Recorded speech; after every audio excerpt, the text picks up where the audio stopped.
Here's everything that went wrong with Katy Perry's Witness and what made it one of the biggest flops of existence. As we are well aware, Katy Perry's Witness is the floppest of flop eras. It was the flop era. In fact, the definition of flop era on Urban Dictionary is Katy Perry's Witness album. And Katy's Witness era was not just a flop era, but it was a heartbreaking tragedy. In the wake of the 2010s, Katy was the absolute it girl, releasing #1 after #1 single. And with the release of Witness in 2017, this all came to a halt. It all began in February of 2017 when Katy released Chained to the Rhythm and called this new era a purposeful pop era. Chained to the Rhythm was Katy's decent attempt at breaking out of the vapid, plastic pop star image that she was always known for. Katy was exhausted of being the over-sexualized pop star that lacked substance and wanted to make more meaningful music. In Chained to the Rhythm, Katy sings about a troubled society that dances to the distortion of pop music. In the music video, Katy uses a metaphor of a hamster running on a wheel. The hamster is happy to continue running on the wheel to the beat of pop music,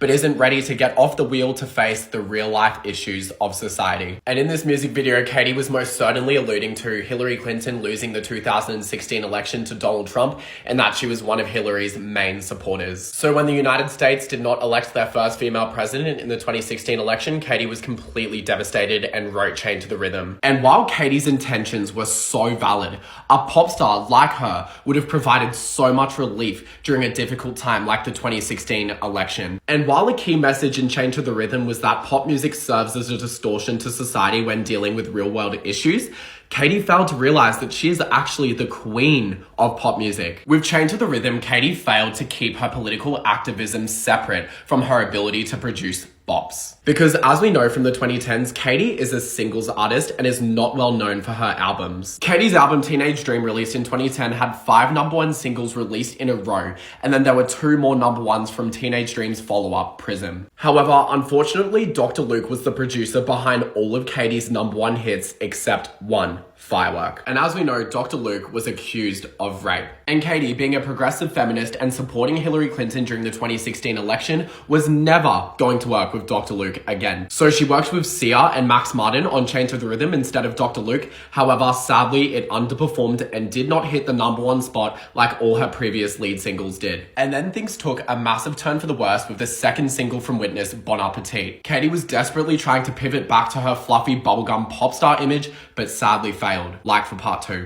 Here is my updated ranking of all of the Saw movies. Starting at the bottom, we have Jigsaw. I've grown to like this movie a good bit more, but it's still at the bottom for me. Next is gonna have to be Saw 7. I really enjoy watching Saw 7. It is like one of my favorite comfort movies, but this is where it ended up on the list. Then we have Spiral from the Book of Saw. I do honestly really like Spiral. It's just hard to compare to some of the other Saw movies because it is so different. Next, we're gonna have to do Saw 5. Has one of my favorite traps of the entire franchise in this movie. Coming in at number 6, we have Saw 4. This movie is very solid in my opinion. I think a lot of people disregard it way too often. Coming in at number 5, we have the original Saw. I know y'all are gonna be mad at me for this. To me, the original does not have to be the best one. It's very good, but it's not my favorite. Coming in with a steel chair is Saw 6, my beloved. I love the themes of Saw 6 and just everything about it. Such a fantastic one. Saw 2 is excellent. I love all the lore we get about John. Saw 3 is now my second favorite, and I never thought I would say that it would be anywhere but first. Are we surprised? Like pretty much everyone in Canada, I have mixed ancestral heritage. My mom's family comes from Ireland, and I spent some time there throughout my childhood. Ireland is an ancient land. It was once called Hibernia in the time of the Roman Empire, and people have inhabited it for more than 30,000 years. Old lands are haunted lands, and Ireland is host to many ghosts and supernatural phenomena. Unique to Ireland is the Banshee. The word means women of the fairies. The most noted characteristic of the Banshee is her terrifying shriek, which is said to be a herald of death. However, the Banshee is said to come in many forms, sometimes horrifying and blood-covered, and sometimes beautiful and ethereal, singing softly, sort of like an angel. There are some versions of the Banshee legend that say she's the ghost of a murdered young lady who warns the living of a violent and unexpected death. I just wanted to point out that Banshee has also been named with my favorite X-Man, whose power is screaming so loud that you can push away bad guys. I don't know who it is, and I don't know why, but somebody is telling a lie. You're trying to tell me that Tartaria was the name given by Europeans for an unknown region? Come on, brother. That don't even make no sense. It's in Europe. So let me see if I got this straight. You're trying to say that this was an unknown region to Europeans, even though it's in Europe. That you knew where China was, India, Germany, France, but you didn't know what was going on in this region, so you named it Tartaria. So from the Middle Ages right up to the 20th century, you didn't know what was going on in Tartaria. What in tarnations is going on?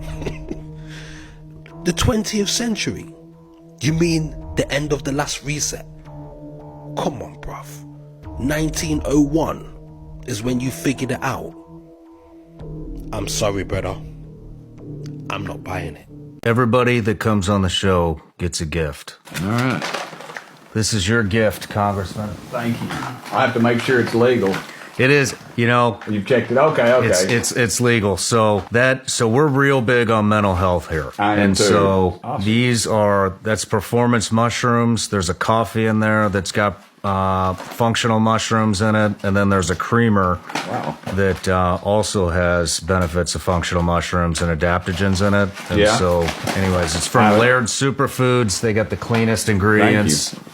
Appreciate that, brother. Morbid Facts, Part 129. Prior to filming The Dark Knight, Heath Ledger locked himself in a hotel room and talked to only himself for 6 straight weeks. He said this helped him land more in the realm of a psychopath to help him prepare for his iconic role of the Joker. Many believe this extreme dedication was partially responsible for his accidental overdose on sleeping pills the next year. Male genital transplant surgeons typically exclude the testicles when performing a transplant. This is because the deceased donor would become the biological father of any future babies produced by that nutsack. Mississippi didn't make it illegal to sell a child until 2009, when a woman tried to sell her 2-week-old grandson on Craigslist for $2,000. She couldn't be prosecuted since there wasn't currently a law to punish her under. This photo shows Jason Vukovich smiling at his brother after being sentenced to 28 years in prison. Vukovich would track down registered sex offenders before assaulting and robbing them. Both he and his brother were sexually abused as children. And also, by the way, another thing that I think is going to be fascinating about being able to blend together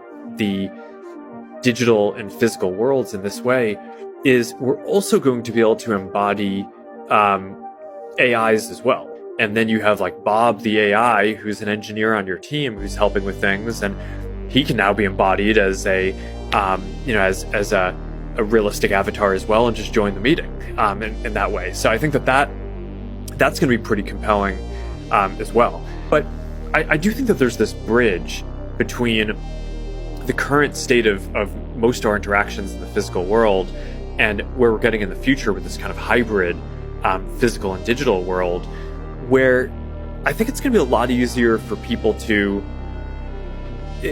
kind of take some of these experiences seriously with the photorealistic avatars to start. And then I'm actually really... Have you heard of the mystery of the Loretto Chapel?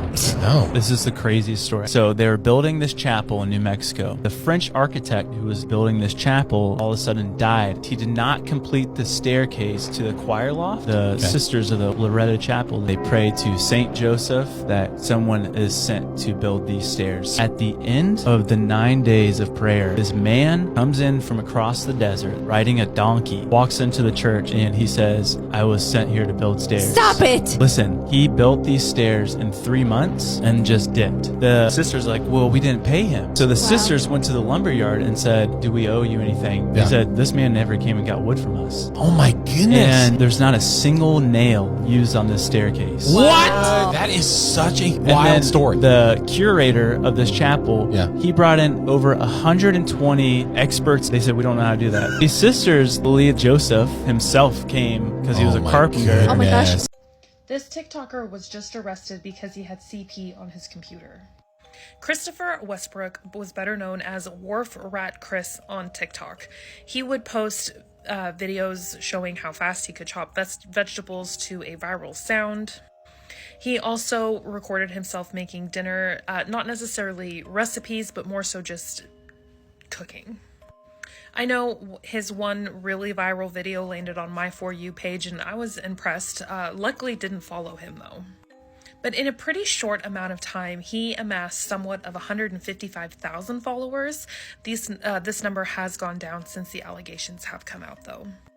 Christopher also said that he was a chef for a sorority house, but it seems like the more accurate description of that was that he worked for a third party that happened to have been hired by the sorority house, so he didn't work for them directly.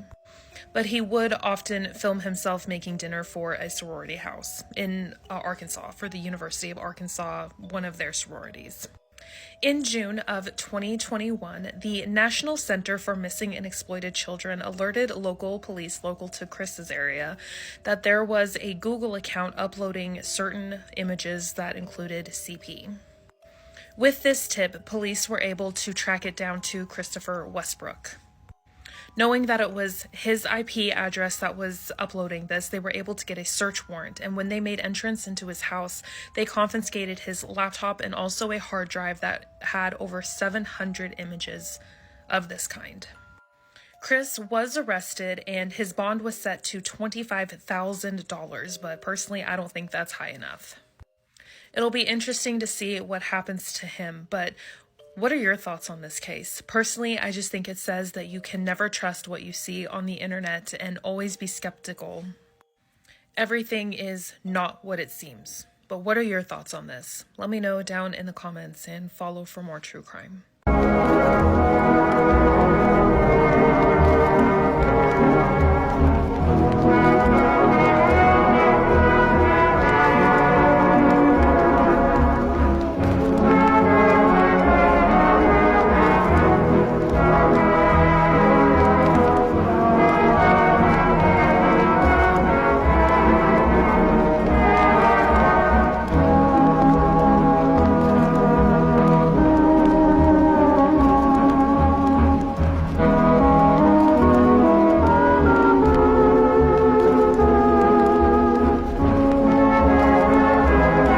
We have to talk about the new Saw X poster. As you can see from the tagline, it's the 10th chapter cuts through time. And there are so many references in this poster. Let's try to go through as many as we can. Here we have the clock from the original bathroom. We have the candle that is from the flammable jelly trap. We have some needles from the needle pit. This looks like the open mouth from the Venus flytrap. We have a piggy right here, obviously Billy. Possibly my favorite reference on this poster is David from Saw 0.5 and the reverse bear trap. For those who don't know, before the original Saw was a full-fledged movie, Lee Whannell and James Wan made a short film where Lee Whannell stars as David. They made this little 5-minute film in hopes that the movie would get picked up, and it did. Seeing this referenced so many years later in a canon poster is amazing.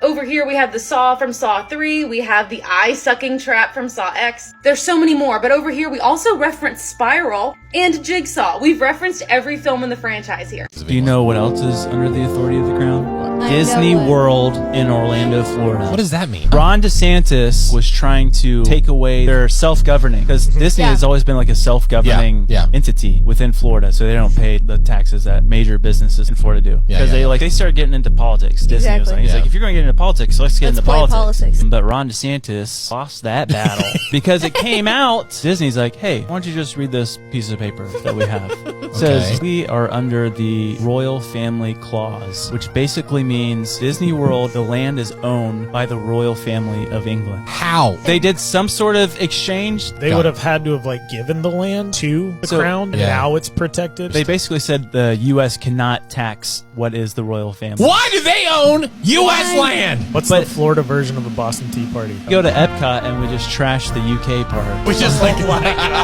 Alright, y'all, so after rewatching Totally Killer, I think it's safe to say that Jamie is without a doubt the best final girl of 2023. It's not 1987 anymore. Stay safe, honey. I love you.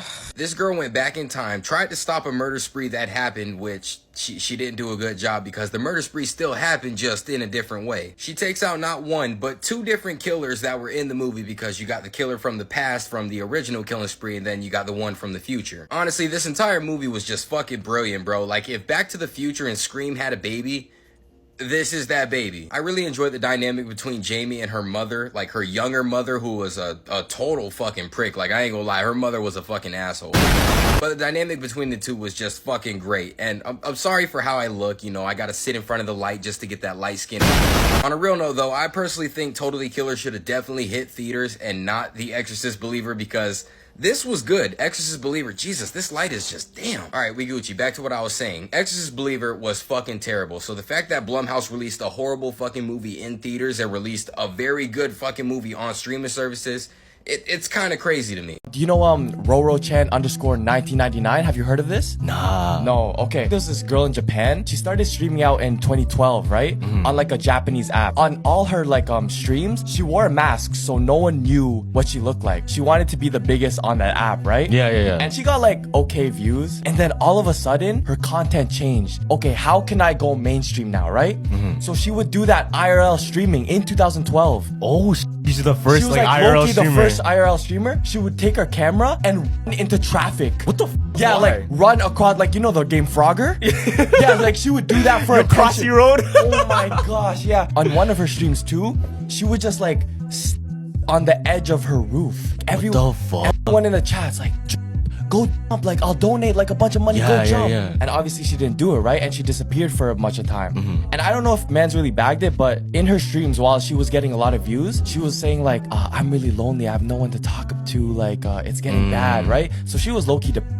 And her last stream was when she went on the roof again, but except this time she had a camera and she was sitting down. Nah, bro. Right? And what do you call this? It kind of glitched out, but then the next second, Morbid Facts, Part 128. The FBI revealed that in 2003, a man told Kobe Bryant he would make his SA accuser disappear for $3 million. Kobe reported the letter to the FBI and the man was sent to prison. In 1995, a French court found a man guilty of killing a teenage girl, but he was able to avoid jail time by hiding out in Germany. 14 years later, the victim's father hired a private team to locate the killer and kidnap him. They ended up dumping him in front of a French courthouse, which would later sentence him to 15 years in prison. Missouri man David Berry Jr. was jailed after killing hundreds of wild deer for fun. As part of his punishment, he was forced to watch the movie Bambi once per month for the entirety of his 1-year sentence. In 2012, a gang in Mexico kidnapped and murdered the 20-year-old daughter of Miriam Rodriguez. Helpless from police, Miriam stalked the killers and hunted them down one by one until they were all dead or in prison. She used fake IDs, guns, and disguises to take down 10 criminals over a 5-year span until she was murdered in retaliation. Did you know that Carrie Elways actually got locked in the Saw bathroom for real while they were filming? Saw was a very low-budget film. It was filmed in 18 days, and they were using real shackles, and they were actually bolted to these pipes. However, I guess someone from the prop department made a mistake that day, and they used a pin that was a little too big for his shackle. And when it came time for their lunch break that day, he could not get out, and the prop masters couldn't figure out how to get him out of there. So he spent the entirety of his lunch break chained to this pipe. They eventually did get him out of there, obviously, but he said it was his time for method acting while he was actually chained to the pipe. Did you see what was happening in Mexico this past week? I don't think so. So they had their like military parade through the capital. Guess what other military presence were there? The Russians and the Chinese. That's not good. That's scary, though. I know. Hopefully, we're just being friends, but there's got to be something more to it. You can't just be friends with them. Sure, you can't just be friends with them. Sure, you can. When they're marching their military through your streets. That's like a guy that's like, he finds out like the 1930s, like he's like, hey, like who'd you hang out with last night? My buddy Jeremy Adolf and wait, what? It's like what? Listen, it's just like he's not working. It's just like we're just hanging out as friends. We're just friends. You can't just hang out with Adolf Hitler. That's scary. I know. Those are our friends of the south border. I know. Can we have the president of the Mexico on here? And we can just come on. We're not leaving until we figure it out. Come on. The president of the Mexico. The president of the Mexico. The Mexico. I'm sure there's multiple, so I just want the Mexico, the one. Later, Officer Morrison is caught on another dash cam, breaking down in tears.